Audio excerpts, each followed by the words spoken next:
Welcome to the Healthy and Wealthy and Wise podcast with global sales trainer and professional speaker, Lois Kofi. Each week, it is her goal to share inspiration and education for you to be, do, have the best health and wealth and wisdom for your life.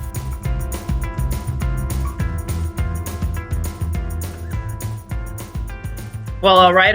Happy Friday to everybody's watching the live podcast show. I know this comes up into iTunes and on podcast platforms on Monday, and I'm so excited to be kicking off a theme for the first time ever for this month of September. I, Lois Kofi, professional speaker, podcaster, and sales success coach, and founder of Healthy and Wealthy and Wise podcast. I'm launching Suicide Awareness Month. I'm super passionate about it. I even made a website for it so you guys can see a little bit more about my story, about why I'm so passionate about it. And today I have our first guest, Nicole Boone from Minneapolis, Minnesota. I'm going to be sharing her story here in just a minute. Just a couple of quick reminders. If you're tuning in live, we love our guests.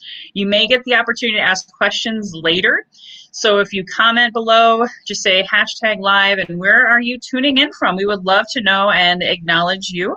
And then also, if you aren't already, depending on where you're seeing this or learning about this show for the first time, please join us. Nicole is also there in my Healthy and Wealthy and Wise Facebook community, which is a group. It's a judgment-free zone. It's positive. It's supportive. It's encouraging. And especially right now, with what's going on in 2020, this pandemic, this new normal. We know that the suicide rate is up. We know that people are searching for anxiety, depression, support services, all a lot more, 80% right now, guys, on Google. So I wanted to kick off my first of many interviews this month with my friend, Nicole. She's a self-made millionaire at age 35. And I actually met her as Ryan. And we met through networking, and she actually transitioned to Nicole here in the past couple of years, and she's had her own journey. And I would love for you, Nicole, to share with us your story, your why, how you got to be where you're at, and just, no holds barred. Just let us know, because your message is so powerful, and people out there that are listening in to the live or the recording version, we want to educate them. We want to inspire them. We want to encourage them during this crazy year. So I'm going to turn it over to you. Hi, Lois. Thank you for that introduction. Yeah, it's been a crazy year for me. It's the last several years has just been fantastic. And I know that with the pandemic, that often a lot of people are talking about the doom and gloom. And I guess the way that I look at it is, it's all how you react to it. And this year I've had my challenges, I have my problems, but I've also had a lot of successes too. So I prefer to focus on the positive and look for, the silver lining on anything that I can. So far I've been healthy, knock on wood, which is great. Yeah, I'm excited to be on here and look forward to your questions and anything I can do to kind of educate or share my story. That's awesome. Well, and I know I met you, I can't even remember, 4 years ago, 5 years ago, we met in networking, and you were already really successful in business. You had a family. What was going on for you at that time when you maybe realized, you know what, I'm not really my true authentic self, and I want to change that. So can you share with us a little bit more about that journey? Yeah. So, for me, I guess my entire life, I've always known that there was something different about me, and I didn't really know early on in life why or what that was.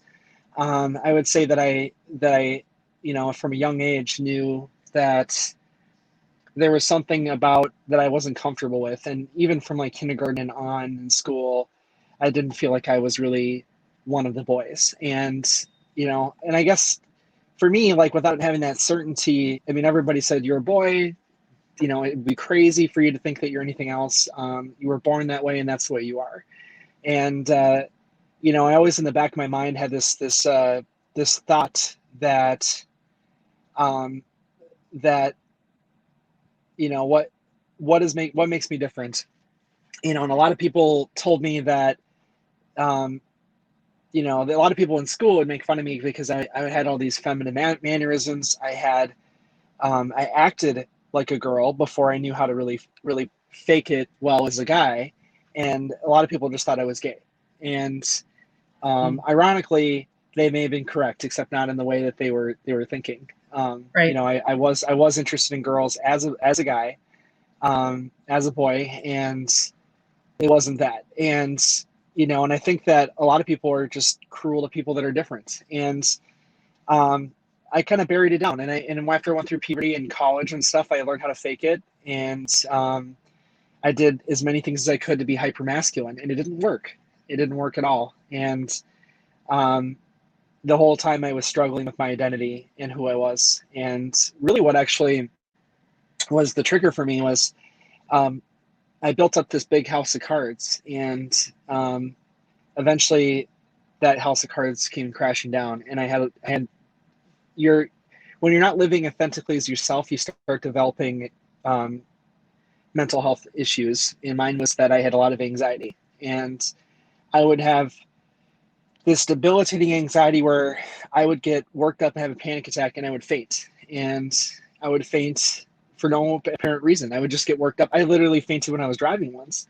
And I barely got the car in a park, and I woke up on the steering wheel with my foot all the way down the accelerator. And I knew that I couldn't function. I couldn't even work a day at work without having to go home early. I almost lost my job. And this is before I started my business. And,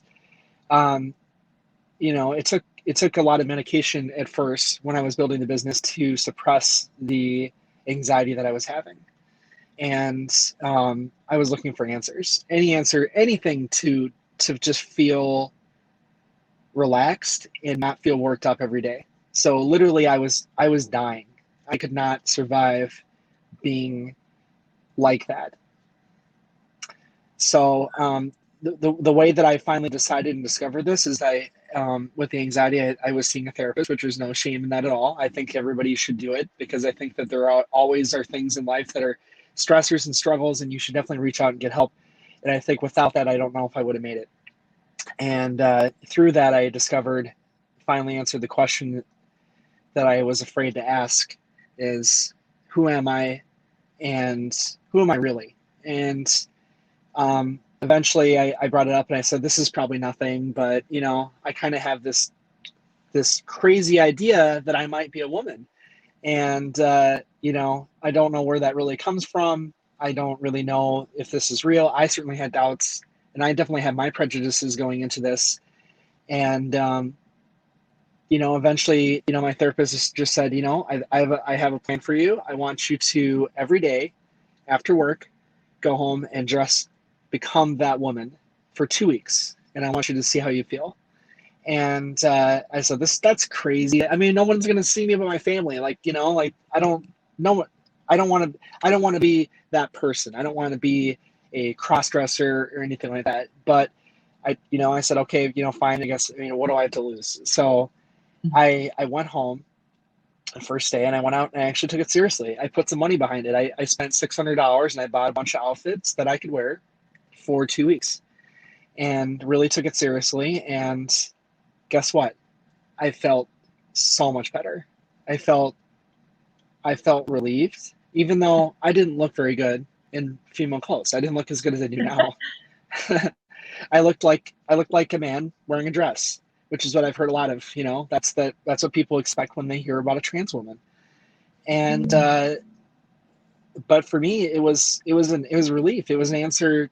It was an answer to our prayers. My wife Jackie, who's been my greatest supporter, she was just relieved. She right away. I mean, I involved her in it, and so told her, I said, I might be transgender. My therapist says I should try, dressing as a woman. What do you think? And she's like, if this works, hell yeah. Because Awesome. I can't stand it when you're like that. When you're that, I mean, I went to the emergency room. I couldn't breathe. I was fainting and having seizures. I mean, I literally could not function living as Ryan anymore. Should I keep going? Or do you want to ask more questions? Yeah, I mean, I don't want to interrupt you because this is so powerful. I think you're as much as you can share that can resonate with people. First of all, I think it's amazing that you got so much support. So kudos to Jackie, because I've seen other situations where you didn't have that support. So the Mm, fact that she also allowed you to find your true authentic self, way to go, Jackie. mm. But anyway, keep going, keep going. Yeah. So, for me, I'm kind of a person who doesn't just do, usually I do a lot of stuff sort of impulsively, especially as Ryan. I was a very impulsive person. I would just go and I would do things. Um, but for this, I mean, the gravity of this choice, I went and did my research and I picked up 6 books. I started with Caitlyn Jenner's book because, I mean, come on, she's like the most well-known Yeah. name and, transgender. And I'll say that she's not that great of an author, but her story resonated with me. And I remember reading her first chapter where she was finding herself and experimenting and the struggles that she was going through internally. And I thought, oh my God, this is me. This is totally me. Mm. Like, I'm not Caitlyn Jenner, but my experience is similar to hers. And I will say that she's real. She may not, I mean, a lot of people may not agree with everything that she has done in her life, but that doesn't mean that she's not a woman. She is. And, once I read that, I read her book and I thought, I wonder who else has gone through this. I mean, who else has already blazed the trail per se? And I wonder if they have some more experience to me. And I discovered through countless book after book after book, I was reading a book every 2 to 3 days, and I was spending 3 to 4 hours a night reading. I would just read every night, and every book, it was crazy. There were a lot of people that had the same experience as me, and had struggled. I did things that hyper masculinized myself. Like I did ROTC the first year of college. I got really fit. I ran the second largest student organization on campus. I tried to be very macho. I tried to do all these things to make myself feel less feminine. And every time I did it, it had the opposite reaction. It made me feel more depressed and more anxious. And, the final nail in the coffin per se was when I hired a personal trainer and I got really fit again. I lost 40 pounds and I got really, really buff and I got big arms and big shoulders and it just made me feel so worked up, so worked up. A lot of people don't know this. A lot of people assume, oh, I must have been this feminine, sissy person my whole life. And the reality is that no, I actually was considered a sort of alpha male. And I had the testosterone levels checked and I was in the top like 5% of testosterone for men. I had very high testosterone because I worked out a lot. I could squat 305 pounds. I have pictures to prove it.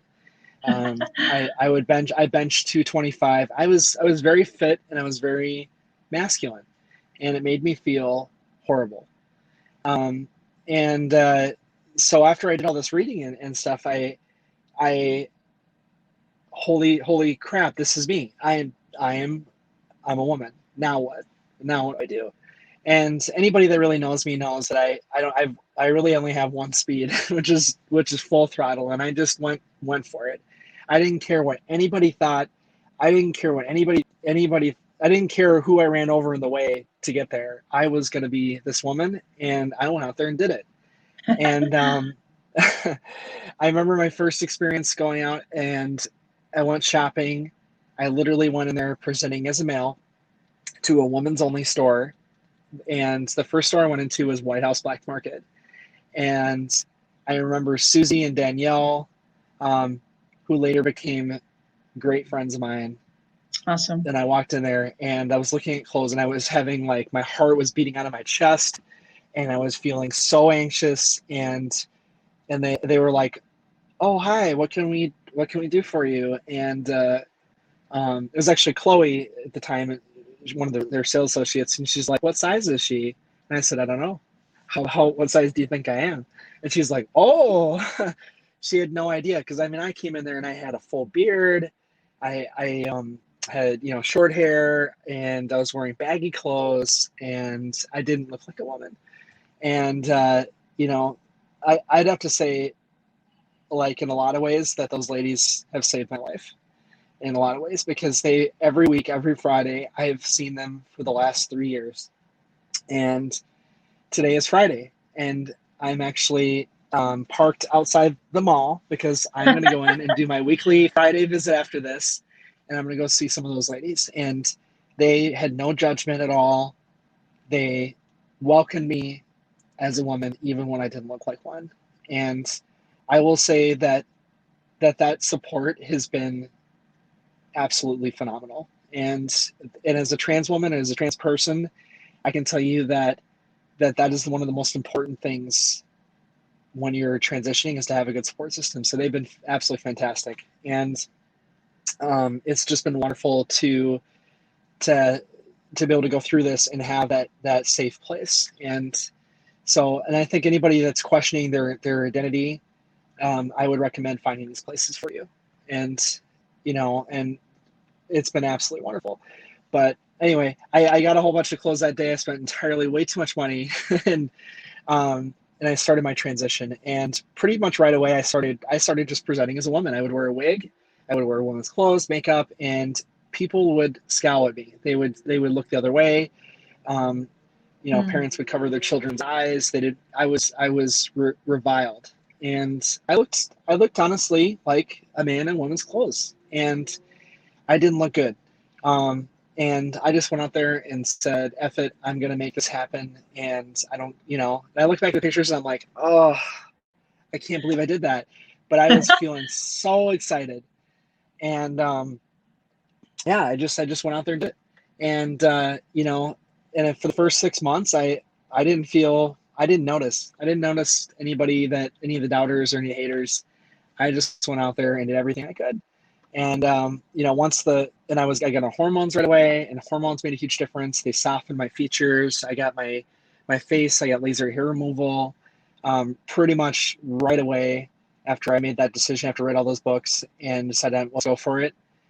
And I've gone through just some of the most ridiculous, painful, everything you can possibly imagine to find this, to fulfill this dream. Yeah, and then after several months of seeing the hormones work and starting to see some of the differences, I went out and got my first surgery within about 6 months, and I got hair transplants to fix my hairline over at Shapiro Medical Clinic, which those guys absolutely phenomenal, very accepting. They do great work. I've posted pictures on my Facebook page of some of the results that I've had, and I used to have some pretty bad receding hairline.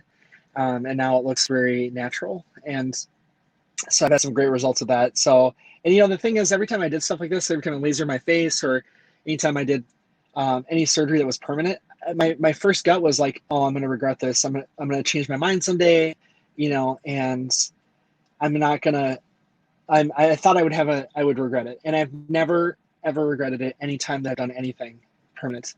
I've always felt a sense of peace and a little bit less anxious every time. And I've been doing this now for 3 years, and every time I've done it, it's just felt great.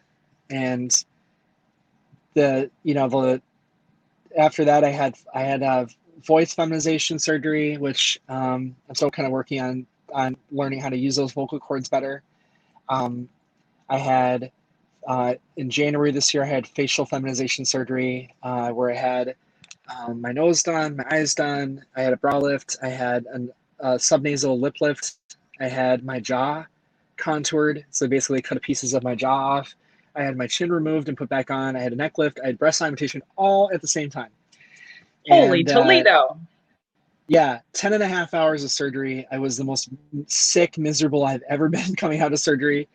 When I did the voice surgery, I couldn't talk for an entire month, not a word. So I've had laser done about 50 times all over my body, and I've cried every time they've done it. I've had, this year, a month ago, I had gender reassignment surgery. So I have had the surgery, as some people call it, and I've never felt better. I felt very at peace. I feel like my body is in continuity with how I feel or how I felt that I've been my whole life. And, now I'm there, I've made it. And, I think it's still a transition going forward. I mean, there's still more things that I can always do to get authenticity, Mm. and every time I feel peace. So, and my anxiety, I will say, I don't even remember the last time I had a panic attack. I've been able to do things that I've never been able to do before. I couldn't even get a flu shot without fainting. And Wow. now I got 2 hours of surgery or 2 hours of tattooing done yesterday with, I don't know, thousands of needle pricks, and I didn't faint, and I was able to get through it. So I actually did a phoenix, which is kind of my thing, which means it's a symbol of rebirth and motherhood and finding a new identity. And I thought, and as a way of honoring my transition, kind of getting towards the end of it, it meant a lot to me. So, and I think that a lot of people, a lot of doubters along the way have said that you can't do this, you're going to regret it, you're going to be worse off, you're going to commit suicide. I have a lot of people whispering in my ear all these things. And I honestly have never felt better. I've never looked better. I've never cared more about my presentation than I have now. I've become a better person. And if you ask anybody that knows me closely, I am just a lot more enjoyable to be around. I'm a lot calmer, more authentic. Um, and it's been a great thing for me. So I know that some people may not believe it or agree with it, and that's totally your opinion, but it's been a good thing for me. That's so awesome. And I love it. yeah, and I I love haven't this really story touched on. 'cause- yeah, go Yeah, ahead. go Go ahead. ahead. Nope, nope, I'm I done. was just gonna say that it's perfect. And you're beautiful. I mean, everything you've Thank done, you. you look amazing. And I believe truly that it's because you worked from the inside out. You decided, you know what, Hmm. this is not who I am. And that's what really my podcast is all about, guys, is authentic conversations. And every single person who comes on here, especially this month with Suicide Awareness Month, is all about that transformational butterfly coming out of the cocoon and living your ultimate highest and best self. So I love that you have the phoenix on your arm. And that's why we call today, Rising Like a Phoenix with her true authentic self. But it sounds like, I mean, I don't know if you could say it's been a decade or maybe even 2 decades that thinking of the Jenner story, that was massive wake up call for the Hmm. whole country. And I know you just sold a business for 7 figures. I mean, do you think you would have had all of that success as well if you hadn't really realized who you truly were and you went for it in spite of all the pain and the surgeries and all the judgment, the whispers, and the parents covering their kids' eyes? I mean, I can't even imagine what that was like. Yeah, it's and I'll say that along the way that it hasn't all been sunshine and rainbows. I've had a lot of struggles. I've lost the majority of my friends. A lot of my, pretty much all my best friends, I've lost through the transition. A lot of them didn't accept me, especially ones that so-called Christians. I'm not saying all Christians, but I've had a lot of very religious friends that told me that they don't believe in that I'm really a woman, and it's really hurt. And they've said a lot of nasty things to me. Um, and judgments, and they say they don't support transgender, they don't believe in it. They say that my biology is male, and that's the way I'll always be. And the irony is that a lot of people don't know this, but when I had my surgery done a month ago, they actually found evidence that I was born with both, and I'm actually intersex as well. So this whole time I've been acting on faith that I was a woman on the inside, and there's actually physical evidence that I am at least part female, part male. And I would definitely say in my identity in my head that I've always really been female, and I had to just accept that and embrace it. And then, of course, now we're finding that there's actually evidence of that. And I honestly think that anybody who's transgender that feels that they identify one way or the other, there probably is a certain degree of they were born this way. And I couldn't shake it. I tried everything. I literally tried everything to overcome this. And to answer your question about the success, I would say that that I was successful before I transitioned. I would say that because of my struggles, I would say that I'm not a quitter, and I'm somebody who works hard, and somebody who has. You have to have this incredible belief to do anything like this, and while I was going through all this, this anxiety, I was building a business. And, I started the business in 2012 and quit my job. Everybody said I was crazy. I had a great job. It paid like $85,000 a year. It had full benefits. It was a very reliable, very easy job. I mean, we'd go in, we'd do beer 30s at 2 o'clock in the afternoon, as we called it. And it was easy. It was great. It was a good career, stable. And people said, "You're nuts. You're gonna lose all your money. Now you've lost this great job. You shouldn't do it." And I had a lot of doubters. I had people that said I wouldn't make it. There's no money in that. There's too much competition. And I honestly, the biggest thing I'll tell you is that don't listen to haters. There's haters everywhere. And if I listen to the haters, I listen to the people that I've had people that literally told me I should kill myself. I've had people say that I was a degenerate. I've had people that have said that what I'm doing is wrong. I've heard it all. I've had people complain about me going in the women's bathroom. I've had people complain about me going in the women's locker room when I was at the gym. I've had people just complain that I'm sitting next to them in a restaurant. I've had everything you can imagine done to me, and I still persevered. And that is exactly the kind of thing that you need to do when you start a business too. So I know how to fight those battles. And I went through, and I had a great business partner too that was able to help me when I was going through my transition, to help support me and make sure that business was still successful. It is very expensive. It takes a lot of time to transition. But yeah, I mean, we built a great company, and in 2019 we did about $3 million, which was a little over 7 years after we founded the business. And it was a crazy story about how it's probably a whole nother podcast, to be honest with you, but the accidental growth in some areas, and just the building a following and making a lot of friends. I mean, we had 150 clinics that we had clients that we did work for. And I had the pleasure of being able to sell that business to my partner this year, and getting a 7-figure payout on that. So now I'm a millionaire. And what I would tell people, if you're looking for success and you're looking to be wealthy, you just have to go out there and take the leap. You don't need the best idea in the world. You honestly don't even need the best execution in the world. All you really have to go out there and do is just believe in yourself and do it. Find something that you like doing. Honestly, I did the same thing that everybody else is doing. There's 300 IT businesses in the Twin Cities area. And I went out there and I just did it my way. And honestly, people, when they buy your services, they're really just buying you. So if you work on yourself and you instill confidence in people in your service, you're going to get business. And honestly, there's just no better lifestyle that I've ever lived being a business owner. And so I really would credit my success to just not quitting and putting in the work. When everybody else was watching Netflix and YouTube and TV, I was out there working. I would work every day in my business relentlessly, and I worked hard, and it paid off. And it's all I gotta say is it's worth it. And I did the same thing with my transition. And a lot of people told me that you'll never be a woman. You'll never look like a woman. You'll never pass as a woman.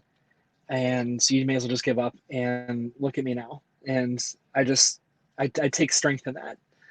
But yeah, it's definitely been a difficult journey doing this, but it's been worth it. It's been worth it. I feel much better than I did when I was Ryan, when I was a male. And I did the right thing for me. I found myself, and the Phoenix for me is a symbol of that struggle and that rebirth into this new identity.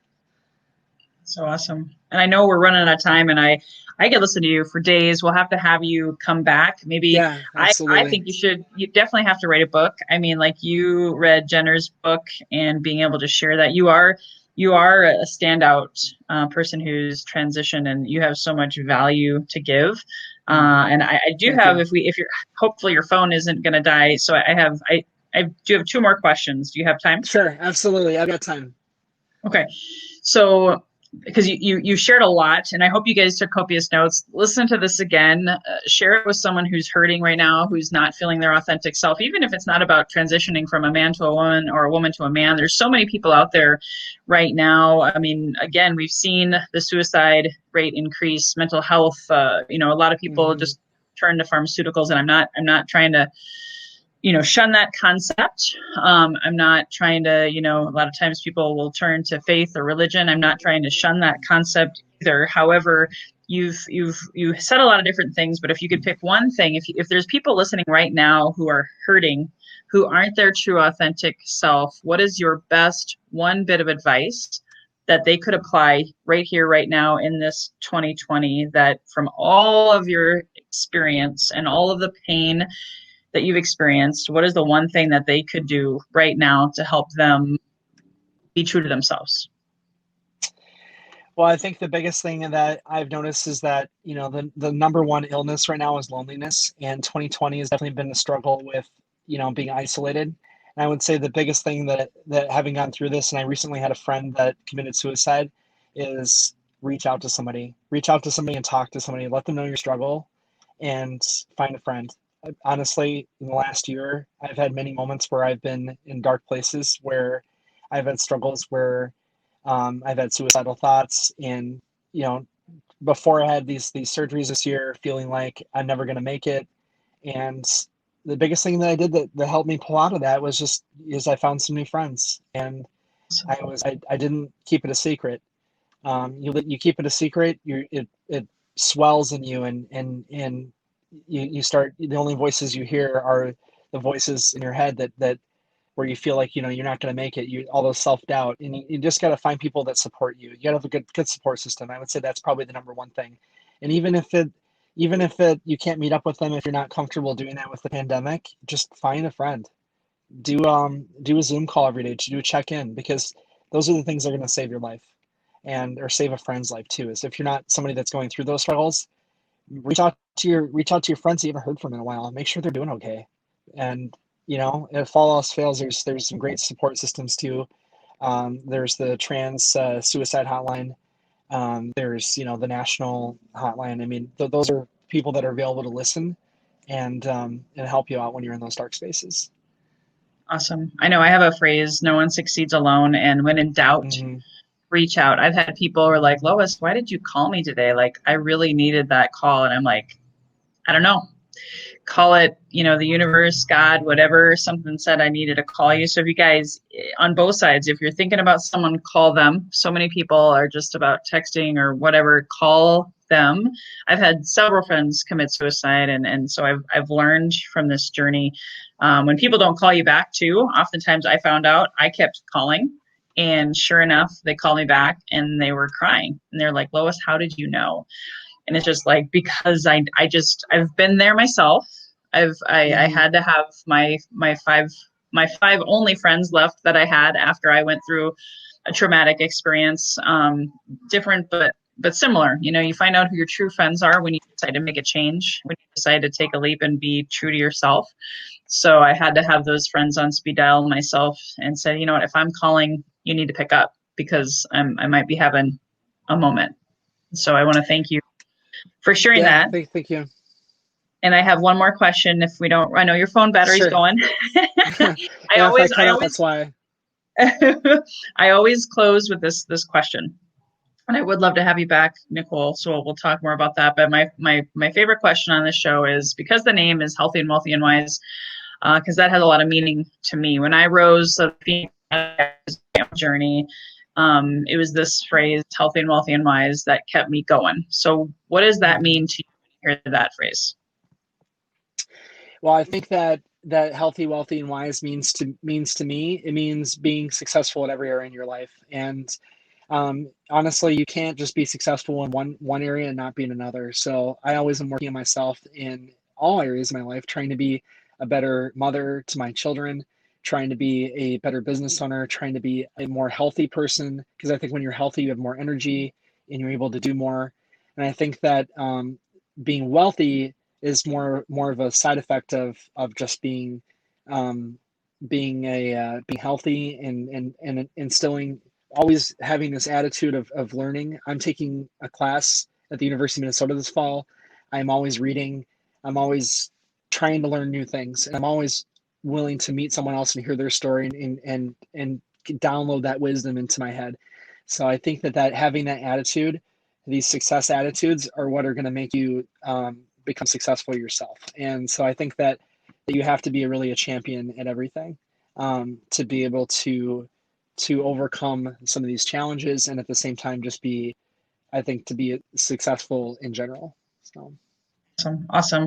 Well, thank you so much for taking out of time. I know you're juggling things, and happy shopping and saying hi to your friends. Was it Susie and Danielle? Susie. Well, Danielle has actually moved to another store, another city, but Susie should be there today, so I'll be happy to see her.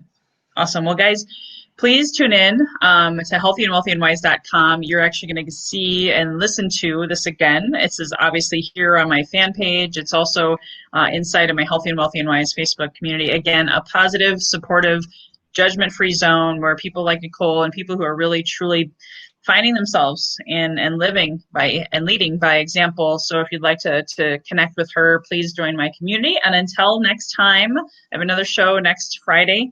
We'll be interviewing Mark Van Her, the owner of the Beautiful Mind Project, he's actually overcome his own journey of mental health and now sharing it with the world with his nonprofit and helping bring mental health urgent care type clinics into the state of Minnesota and hopefully all over soon. So please tune in for that. Same time, same channel. Again, Lois Kofi with Healthy and Wealthy and Wise. Until next time, guys, here's to your best health, your best wealth, and your best wisdom. Thanks again, Nicole. Have a great day, guys. Thanks, guys. Hey guys, thank you so much for listening to this episode. If you enjoyed this, please subscribe, refer a friend, and please drop me a rating or a review. If you do that, I'll reward you with a free 20-minute free coaching session on crafting your journey to your best self. Reach out to me at lois@loiskofi.com to claim your 20-minute slot. Until next time, be healthy, wealthy, and wise.